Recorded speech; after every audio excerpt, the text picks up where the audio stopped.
Well, guys, I've got about 4 after. As usual, we have more sign up than show ups. We may have 1 or 2 more join us. I think we'll go ahead and get started. What I'd like to do, first off, we are recording the webinar. If you didn't hear the announcement that came in when I hit the button there, what we do is if somebody happens to talk about something that's confidential, we'll go back and edit those things out before we release the recording. That way you're not advertising lots of stuff to the whole world. So we do that sort of thing, so you can feel confident that we'll take care of that for you. And then it'll be available probably sometime next week. So welcome, happy Friday. Thank you for all of you joining us today.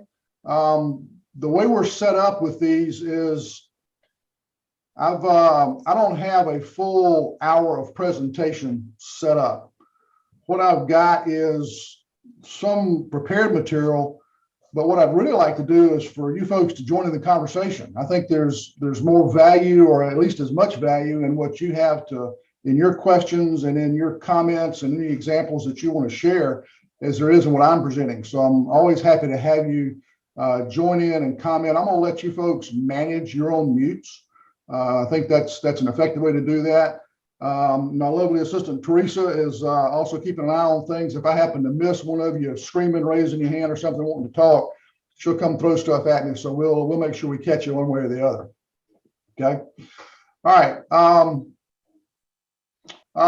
Just for those of you, I pretty much know everybody, so I don't think I need to get in my bio a whole lot. I think one of the things that's probably a little bit unique about me is I've actually done this kind of work, coaching and consulting, literally in hundreds. But I've done this in a lot of manufacturing businesses around the world. Been doing this for 30 or 40 years in various roles, and ran a countertop shop for a couple of years as well. My first countertop fab shop client was about 20 years ago. So I've been around this industry for a while. So just a quick thumbnail sketch of some of my background there.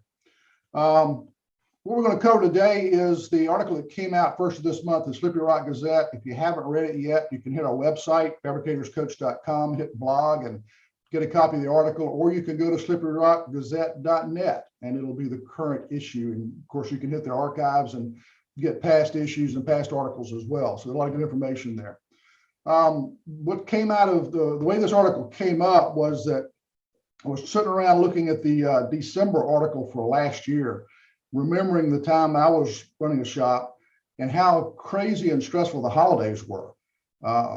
You have challenges during the year and some good days, some better days.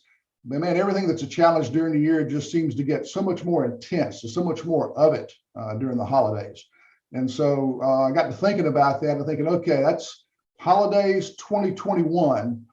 What can we do over the next year to get ready for holidays of 2022? How can we make that set of holidays not nearly as stressful, much more profitable for us, make our business easier to run? How do we get prepared for that? So I put together a series of 12 articles that started in January. This is the second one. And of course, the whole objective is, as you see in a lot of stuff that I put out there, is to get folks focusing on working on their business and not just working in their business. If you're working in your business, for example, then you're going out and you may be running a machine, you might be doing a template, you might be making a sale or doing the books. Those are things that have you consumed working in the business. And your job as the owner or as the CEO or the VP or the president is to work on your business, to improve how you run your business so the business gets better. Because businesses, just like the rest of life, if they're not growing and getting better and improving, then they're probably dying, because things rarely stay stagnant. They rarely stay the same. So that's the focus of all this. And the premise of this article was, would a football game or a basketball game be as interesting if we didn't keep score? So think about how many of you watched, or probably most of you, I would imagine, watched at least some of the Super Bowl, if not all of it, right? Oh yeah. Okay. I didn't get to watch all of it, but I heard that the second half was great. The end of the game was really good. So that's an exception for Super Bowls these days. But think about this for a minute. What if there was no scoreboard and the score of the game was kept on a piece of paper that Each coach had a piece of paper and the referees had a piece of paper, but nobody else knew what the score of the game was. How motivated and involved would the players be? And when you think about it, isn't that kind of what we do with our P&L or with business performance in general? It's limited to just the owner or just the CEO or president or just to that group and maybe a couple of key managers, depending on the size of the business. Isn't that kind of what we do? Yep. So it's not just for the entertainment value. Keeping that score, making it visible, keeps the team involved. What if the strategy for the game, each team puts together a strategy and go into halftime and adjust it as needed. But what if that strategy was known only by the coaches and by the quarterbacks? What if the running backs didn't know, the defensive line didn't know, offensive line didn't know?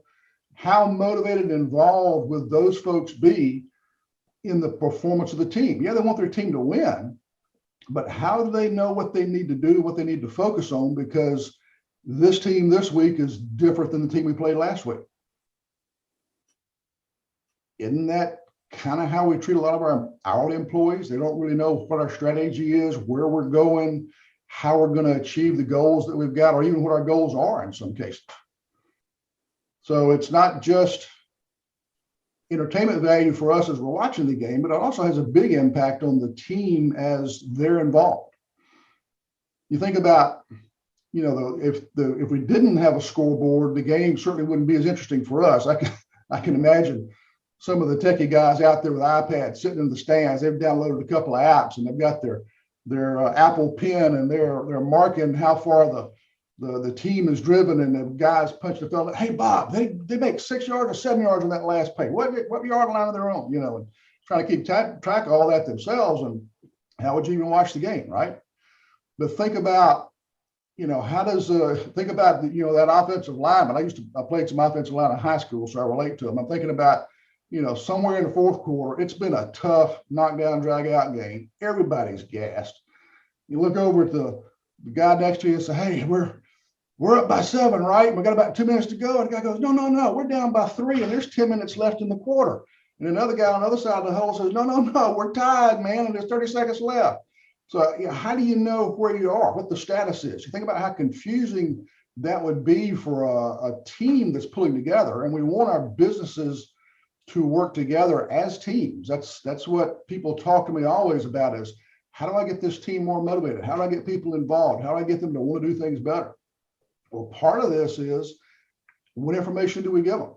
How do we share with them what's going on?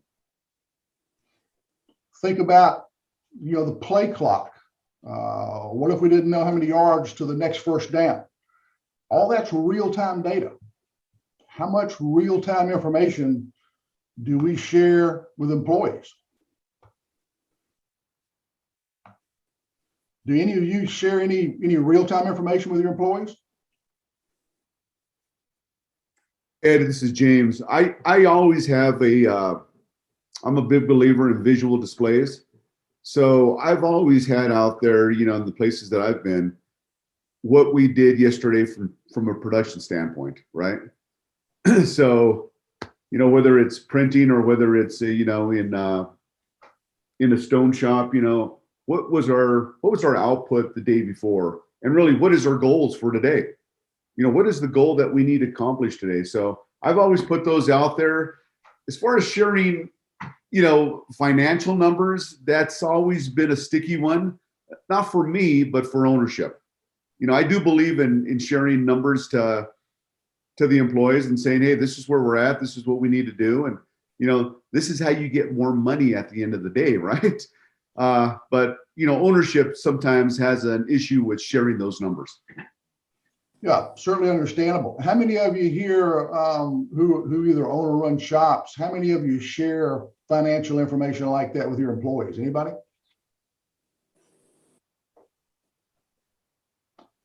Yeah, it's a common thing that I run into. And there are a couple of ways to approach this. I mean, one is that one of the things I use is a couple of financial, what I call management accounting numbers, throughput dollars and operating expense dollars. Throughput is the cash that the business generates. Operating expense is the cash that the business burns. And if you take, say, January, for example, and we generated $10,000 in cash, but we also burned $10,000 in cash, then the throughput dollars divided by operating expense dollars, that ratio is 1 divided by 1, which equals 1.0. It means we broke even. The business obviously needs to be greater than 1. It needs to be a 1.2, a 1.3, a 1.4, somewhere in there, based on the capital needs of the business, as you guys all know, to reinvest in the business, and you know, the owners have to get profit. That's part of why you're doing this.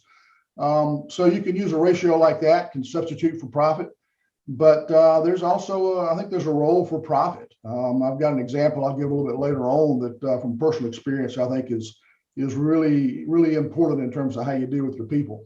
But James, it's good to hear that you've posted that. Very few people in this industry or others do a really good job of posting current performance or recent past performance.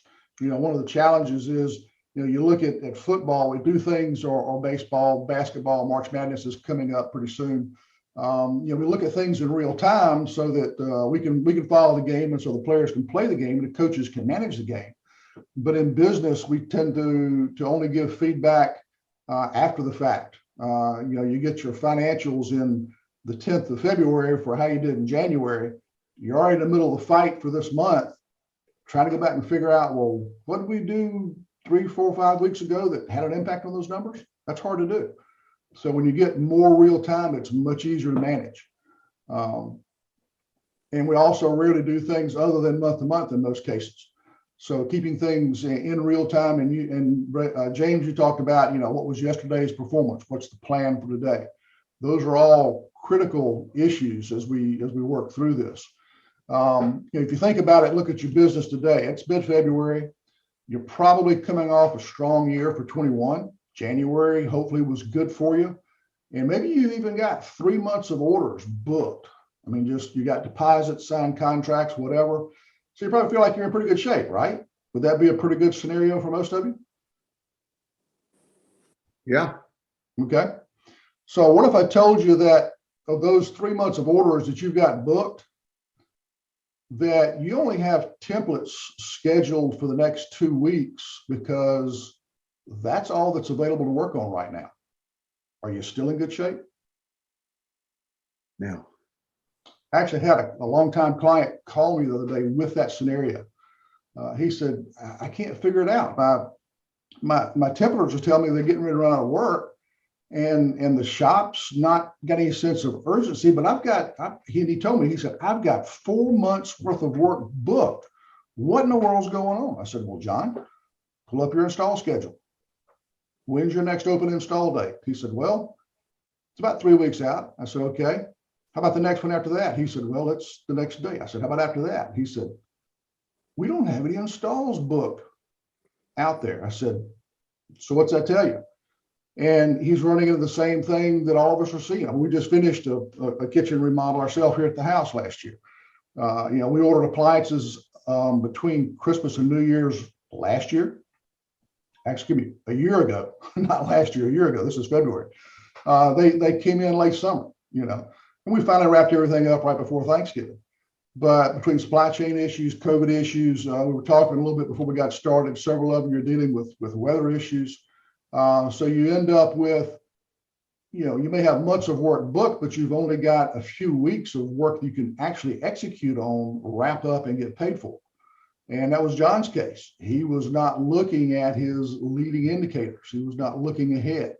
And his information wasn't displayed and readily available. He had to go dig for it and had to go find out what was going on. And think about the challenges that John's got now. Think about the conversations he's going to have with the salespeople. You know, he goes to the sales folks and say, well, how did how many quotes did we do yesterday? They're saying, oh, well, we did 6 or 7. So is that good or bad? You don't know. Question is, all right, how many did we do the day before? How does this compare to last week, last month, last year? Because he's not tracking and trending that, he doesn't know if he's headed for a train wreck, fixing to fall off a cliff, or whether he's got this tsunami of work coming at him that, you know, he's got to be prepared to deal with. The other thing he doesn't have is he doesn't have good visibility of that 4 months of work he's got booked. They're not going out and looking at what the status of those jobs are. They're not following up with those customers, those builders, those contractors, those retail customers to find out what the status is. It'll never be perfect information, but if you get some idea of what might be coming at you, it gives you an idea of how hard to push, right? So looking at leading indicators, keeping information displayed, staying on top of that. What are some other leading indicators that some of you would look at in this business? Would showroom traffic be a good leading indicator? Yeah, that would be a good one. Yeah. How many people walked in the showroom yesterday? Then from that, you'll get quotes out of a certain percentage of those, and then out of those quotes, you get a certain percentage of orders. So your sales folks knowing what those targets are for showroom traffic, your marketing folks, whoever handles your social media or your outside sales, new sales contacts, phone calls, outbound calls being made, website traffic, social media hits, likes, shares, that sort of thing. Those are all leading indicators. And going back to John's example, if he had that information available, had it, on a computer and on a spreadsheet's fine, but preferably displayed where the people who manage that information, manage those activities, deal with the outcome of those activities can see it, and they can influence the level of those activities. They can go out and make changes in their social media to increase likes and hits. They can decide to put a promo out there because, hey, I got a bunch of work booked, but I don't have any install scheduled 3 weeks out. I need to get some sales right now. So let's do a promotion on social media, see if we can convert some folks really quickly, and then we'll turn the promotion off. But if you don't have that visibility of what's happening with your leading indicators, you don't have the visibility of what's coming at you in showroom traffic, quotes, that sort of thing. John doesn't really know whether, and this is a real situation for John, he doesn't really know where he's headed because he's not tracking this information. So that's a good example of some things that we can do in the business that helps us be proactive in managing the business. Anybody got any other examples of things that they do like that, or things that they've tried to do in the past and have worked well or haven't worked? I'll jump in here. One thing that we track is just the amount of quotes that we process in a day. We're primarily B2B, so we look at our quote volume as an indicator of what we're going to see work-wise in about 2 to 3 months. That's pretty common for what our conversion is when we do a quote to when it gets approved and it's ready for measure. So that gives us a good look into the future. We've gone a step further and just recently started tracking our conversion rate. So what we're taking as far as quotes to from quote to approved. I think our last count, or for last year, we were at a 36% track like conversion rate. So looking at our year, we've projected our year out from that, and we're looking at a strong year at this point, just based off of our current quote volume, because we've done in the past month and a half, we've done over a quarter. Excuse me, I don't have the numbers directly in front of me, but we're trending towards a strong year just based off of previous quote volume and our conversion rate to what we're seeing now. And that's something we've never looked at, so it's real interesting. Okay, so you're saying your quote volume is up over what, the last couple of months or over last year? Yeah, or it's up significantly. Okay, and did you say your conversion rate was increasing as well? We just have the data from last year, so we had a 36% conversion rate from last year. So okay, we're just extrapolating that for this year. All right, so the rest of you on the call, what suggestions might you make to TJ on maybe how to improve how he's tracking that data and how he's analyzing the data? Any thoughts? TJ, what I'm hearing is you're kind of looking at all of last year. Have you got the data in a format where you can break it down by month? Yes, we do. Okay. Do you already have it broken down by month? Yes. Okay.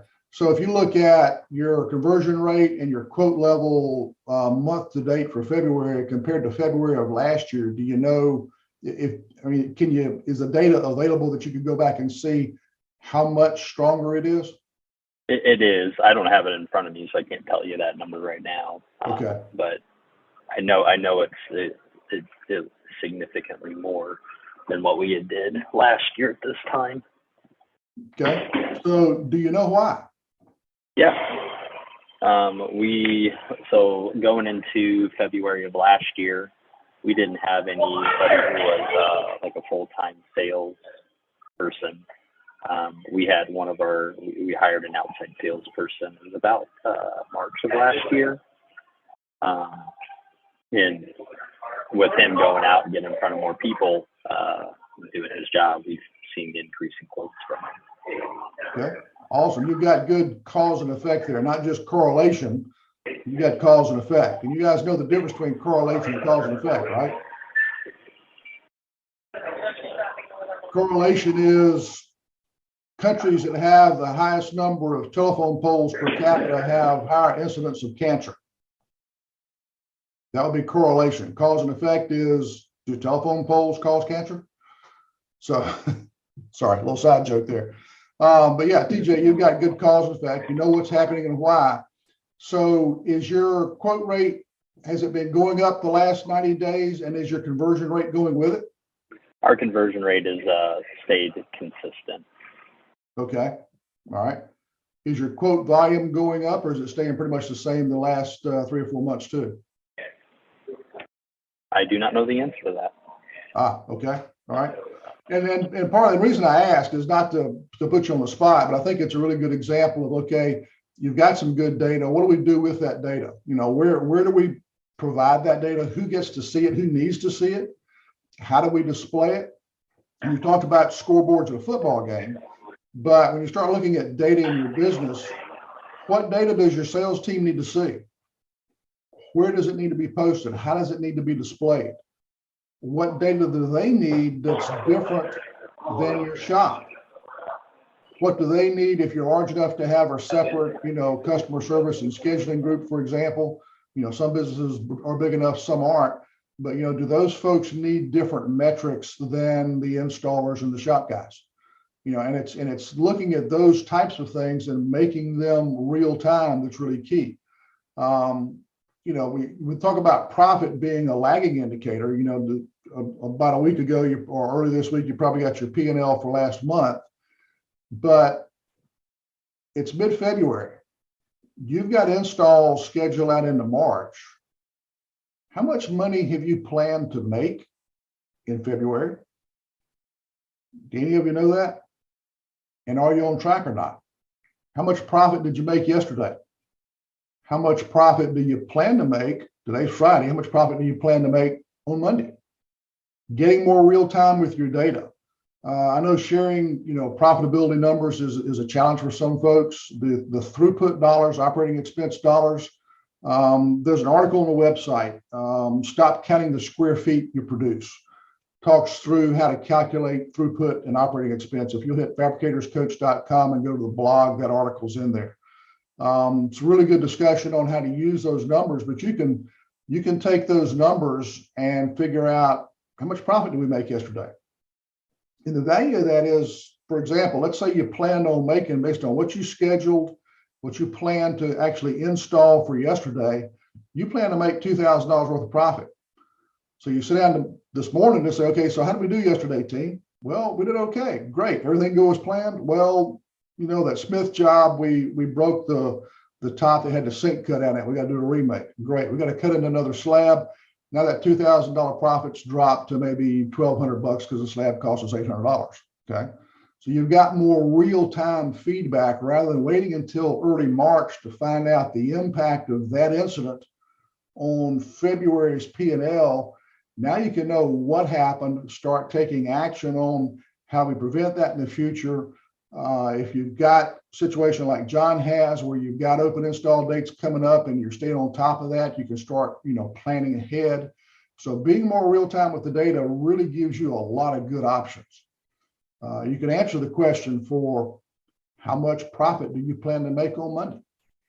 And let's say you're burning cash at the rate of $2,000 a day, but your scheduler has only scheduled enough work for you to generate $1,500 in cash on Monday against the $2,000 that you burn every day. What do you do then? So a good leading indicator that you can start looking ahead, and that ratio can help you with that. And we talked about trending data. You guys have all seen that, and you know what the value of that is. You know, one of the keys is people come to me and say, you know, how do I get my team more involved? We all want these strong, engaged, empowered teams. Obviously, part of that is giving them the data and then helping them understand how they can impact those numbers. You know, when a team really understands how it's progressing against the goal, then it can adjust its strategy to compensate for changing conditions. That's really key. That's where we all want to end up, is that the team's making these decisions and we're not having to push the rope all the time. We're not having to herd the cats. Data is a big part of that. Data is not the only thing, but it's one thing that is missing a lot in this industry. I see it in lots of manufacturing plants where it's a challenge. Those who are doing skewed boards and lean, you know, they're getting a lot of stuff going on, and you see more data there. You don't see much of that in this industry. And so I don't want to get data crazy where we're tracking, you know, dozens of different indicators. Just a few key ones can really make all the difference in the world. But a team really needs to know how well it's playing the game, how well it's performing, so they can improve their performance. Anybody had any, James, you talked about the fact that you tend to use data like this in places you've been in the past. What kind of what have you done that's worked well, and what kind of things have you run into that didn't work well? Some of the things that worked well, you know, it's good to have competition up there as well. You know, so when somebody sees the data of what they've done or what we've done, you know, it's how do we beat that? You know, how do we beat that data from, you know, from yesterday, right? Or from last week? For sales, what I've always done is, I put a goal out there. I say the goal is blank. And then every Monday, I send out a chart that says, this is where we are to the goal, right? Now, I like that. I think that works very well. Some people don't like that though, right? Because, you know, they feel like you're micromanaging them along the way when you're showing them too much data. So, but I've always felt just giving them as much data as possible, like you're saying, right? Engage the team. Well, best way to engage the team is, hey guys, this is what we're doing. This is where we're at. This is what we need to be in order for us to have a successful month and a successful year.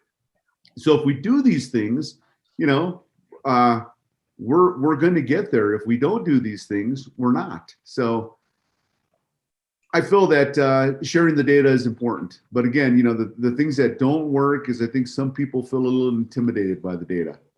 And I think the reason is because we as leaders where it intimidates people is, you share the data with them, and as leaders, we need to make sure that we're explaining, and we've explained the expectations of what that data really is, where we're driving that data to. And one of the things that I think that doesn't work is when you just throw data out there, but you don't give them the explanation of what it is and why you're doing that. Yeah, I would agree. Explaining the data and helping folks understand how they impact the data is really important. Yeah, for sure. I think that's probably one of the biggest challenges. Two challenges I see a lot with data in manufacturing. One is getting good data. And that's one of the reasons I'm a fan of fewer metrics rather than more. I walk into some plants who are doing a lot of lean stuff, and they've got metrics on top of metrics on top of metrics. And then there's this cartoon that says, stand in front of this wall that's full of graphs and charts and numbers, and people are looking at it and saying, okay, so what's this one down in the lower right-hand corner? And it says, well, that's the metric that shows us how well we understand what all this stuff means, because you can have too much at times. So having too much data, it's tough in manufacturing sometimes to collect accurate data. So knowing what needs to be precise and what doesn't is important. And then, as you were talking about, James, making sure folks understand how they impact those numbers. And I think even going a step beyond that to, what authority do they have to make decisions and take different actions that will impact those numbers favorably?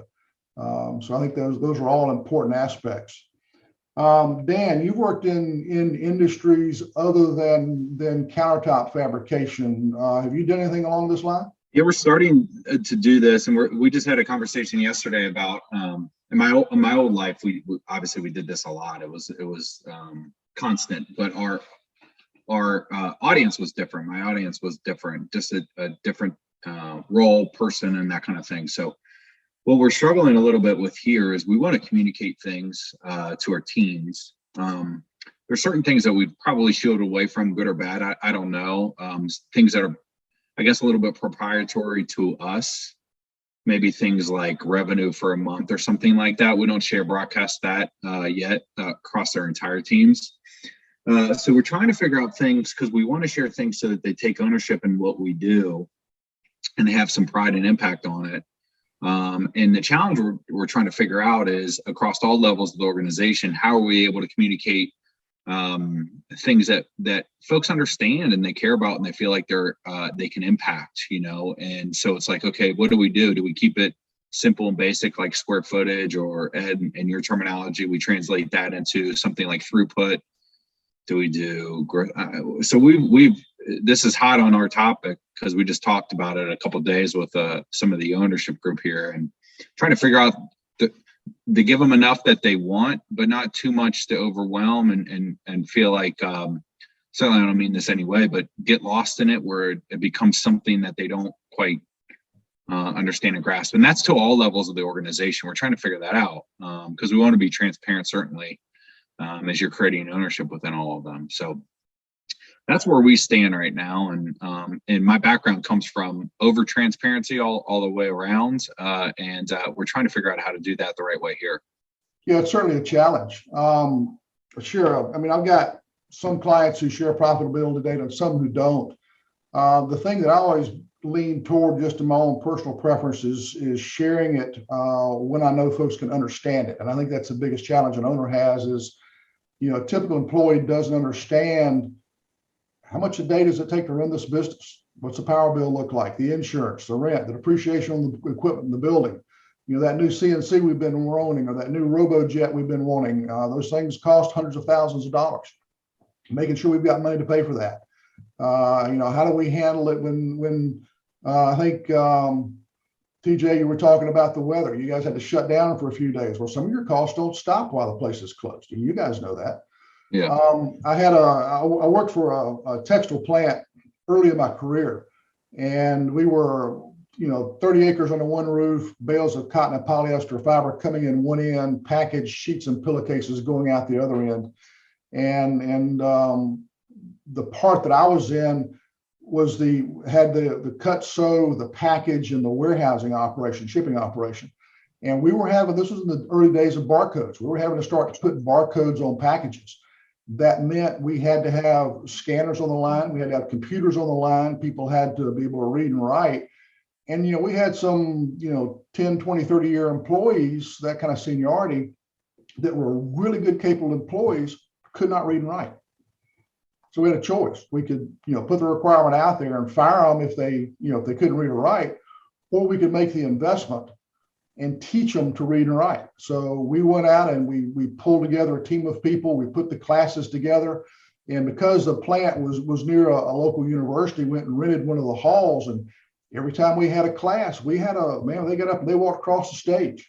We played pomp and circumstance. They wore cap and gown, and we handed out certificates, and people got their GEDs, and we had grandmothers and grandfathers coming to us with tears in their eyes saying, now I can read my grandkids' report card.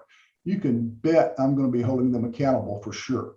We had an impact on people's lives. And you think about, and I'm almost soapbox here a little bit, so I apologize, but you think about the fact that people don't learn a lot about finance and about running a business and even managing their own personal business or household finances. You don't learn that much in school, if at all. And so if we have the opportunity to teach folks about those kinds of things, give them skills that help them improve their lives, as tough as it is to find good employees, if we're taking the time to invest in the employees that we have, teaching them about this, then we're also giving them skills to help them, but then they begin to understand our business as well. And the more they under this, this whole session today is about helping folks understand our business better so they can be part of the team improving the business. So that's kind of my sermon for, apologize for the sermon there, for talking about profit, talking about real financials and sharing that information. But I do realize a lot of folks are not comfortable with that. And folks, at the end of the day, it's your business, it's your decision. Nobody's going to force you to do anything you don't want to do. So that's where, again, the throughput and operating expense comes in really handy, because you can give them a good indicator of, how well did we win? Did we win the day yesterday? How are we doing so far this month? And you can use those metrics, throughput and operating expense metrics, in a way that helps give them that feedback and also protects, your personal financial information if that's the case. So go grab that article and check it out. If you got any questions, give me a call. But I appreciate you guys sharing that with us. Anybody else got any other examples of that type of thing? Well, Ed, if I could, I'm going to chime in for a minute. Sure. As you know, I'm a big advocate for throughput accounting, and I use it in my business, both businesses, for 14 years. And it worked out very well for us. We track throughput and shared throughput numbers with our managers. On the shop floor, we basically reduced that down to a productivity score, what you had touched on very early on, where the 1.0 was break even. We had a 1.13 that we had as a goal, daily goal. And we also use it to incentivize the shop floor people that if we could surpass that 1.13, would, buy pizza at the end of the week or other things that we would do for the shop guys. But the managers had the throughput numbers and knew what we had to do on a daily basis. Our scheduler would have to schedule that throughput goal on a daily basis, which was the installs, basically. And everybody in the company, we ran by those numbers religiously. And it worked very well for us. We started implementing that in 2005 in our company. And we were very profitable. Every year we maintained it. There were years that we did not maintain that, and we suffered for it and got back on board with it. And it worked very well for us. Did you guys go so far as to use that productivity ratio, that ratio of throughput to operating expense, to drive any type of financial bonus? Well, we actually looked into doing that, incentivizing the employees to a bonus program. Yes. We worked with Ed Ligon, as you know, from the industry, and we had a spreadsheet set up for that. We were just never able to get it to work properly for every employee in the company. And I wanted to treat everybody fairly. So I just never, pulled the trigger on it, basically, because I just didn't feel it was something that we could do fairly across the board without it looking like we were bonusing managers over shop people. Yeah, it's a challenge. Trying to, you figure out what the pot of money is going to be once you get past that threshold for that productivity number, then figuring out, okay, how we're going to share this and doing it in a meaningful and equitable way. That's always the toughest part of that. What we did, Ed, was we tried, things that were within their control. Basically, we had attendance, seniority, things, how long people were with the company. But the attendance was something that was within their control. So the pot got divided lower, because if they weren't present, somebody else had to pick up the slack. So the other person should be able to benefit more than they should. So we tried our best to get it to work well, but I just was never comfortable enough to implement it. Yeah. Hey, Ray, can I ask you a question real quick? Sure. Did you have somebody who was in charge of tracking that information for you, or was that something that you were just doing yourself? The throughput numbers are easy enough to track. We had a spreadsheet that we had used for them. Tracking the numbers comes basically from your, throughput was originally from what we needed to earn each day, obviously. So we would have weekly throughput meetings, and every manager, the numbers were given to them, but that was pretty much me just managing the spreadsheet that we had. And one other thing that we benefited from this information was also in talking with my bank, I was able to better predict what the company could do by the end of the month based on what I already had scheduled, than waiting for the end of the month for P&L. And my bankers were impressed by the fact that we were pretty much right on with our target numbers every time we sat down. What else did that ability to predict your P&L do for you, Ray? Well, off the top of my head, I can't think right now, Ed. Okay. I know it's been a while. I just was curious. Yeah, it's been a few years actually. Yeah. Hey, Ray, it's Dan. Sorry to interrupt. Ray, it's Dan. It's interesting what you were saying. You were talking about the throughput, and Ed and I have had a chance to talk about that. And just to refresh, I'm new to the industry. So you had kind of touched on you were a little bit uncomfortable incorporating that into any kind of incentive program or whatnot. Can you elaborate a little bit on, if you're willing to share, like what that was? Was it an understanding piece, or was it a calculation piece, or what prevented you from moving forward on that side? Well, like I said, it was more the impression I was giving to the entire company that I wasn't favoring management over shop people. It had to be fair for everybody. And I had to be able to get that across to everybody that it was fair. It was based upon a strict formula that was within their control, that would benefit them or penalize them. And pretty much that was what it was. And I just couldn't get it to the point where I was comfortable enough to implement it. And you're talking primarily about the split. You've got, Yeah. $10,000 worth of a pot of money to dole out this week or this month. Who gets how much of that? What percentage? That was kind of the issue for you. Exactly. Okay. Yeah, that can be a bit of a challenge, and you've got to educate folks, and you've got to, it takes a while. And Dan, you were talking about some of the conversations you guys are having, trying to figure out what to do and how to do it. The short recommendation for all of that is have conversations with your folks, get them involved. As you start looking at posting data, ask your sales folks, what do you need to see? Ask your production folks, what do you need to see? Where do we want to display it? And I've got some previously asked questions that people pop up, and one of them is what's the best way to display the data? Well, the Nike method, just do it. I don't push technology for the sake of technology, but this is one place it comes in handy. I'm a big fan of starting off just with whiteboards and flip charts and doing this on a daily basis. And then as you kind of get the metrics fine-tuned and you've got a good way to generate them and a good way to track them, then you can start looking at, going to a live TV monitor or something like that. But starting off with technology sometimes can make it a little tougher.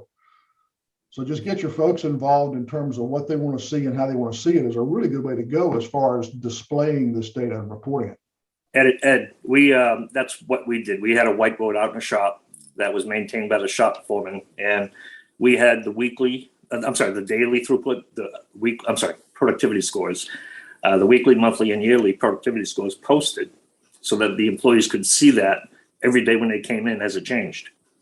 Did you guys use that daily stand-up buffer management meeting as part of your process, right? Yes, we did. For those of you who don't know, hit the website under tools. There's a management rhythm tool that talks about a daily stand-up, just a literally 15-minute stand-up status meeting where you can track the key indicators, look at what happened with your installs yesterday, track your status on your throughput dollars and your productivity ratio.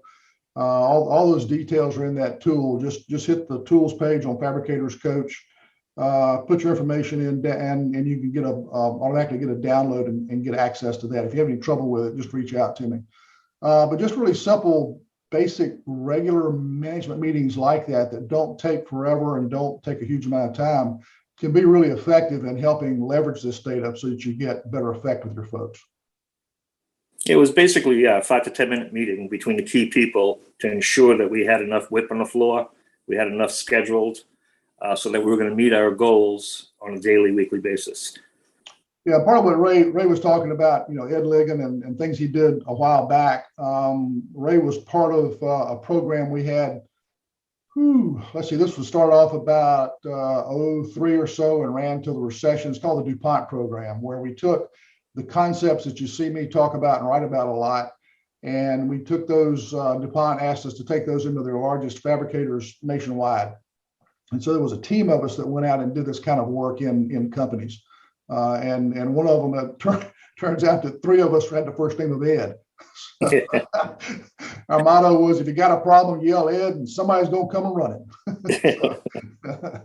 We actually ended up on the same site one time. It was a little confusing. So hopefully this has been helpful for you. I really appreciate all of you sharing. That's really, I think, a big key to sessions like this, is that you folks share what you've done, what has worked, what hasn't. I think that always is a big value for all the attendees. So I thank you all for being willing to do that. As you start looking at applying these techniques, if you need any help applying this to your business, please reach out to me. Be happy to give you a hand. Here's my contact information. I think most of you probably already have it because I've talked to all of you in the past anyway. For those of you I haven't done an assessment for, I do offer a free personal assessment. It's about an hour, hour and a half on the phone. We can schedule it and we can talk about what's going on in your business. I can make some suggestions, recommendations on things to do. Some of you I've done that with before. Hopefully it's been helpful. But it's something I like to do for folks because it's a way to, it's not a sales pitch. It's just a way to give you some ideas on things you can work on today in your business. But I want to thank you folks for taking time out of your day. I hope this has been helpful for you. Like I said, if you've got any questions or comments, feel free to reach out to me. And I hope all of you have a great weekend. Thanks for showing up. Thank Thanks, you, Ed. Ed. Appreciate it. Thank you, Ed. Thanks, guys.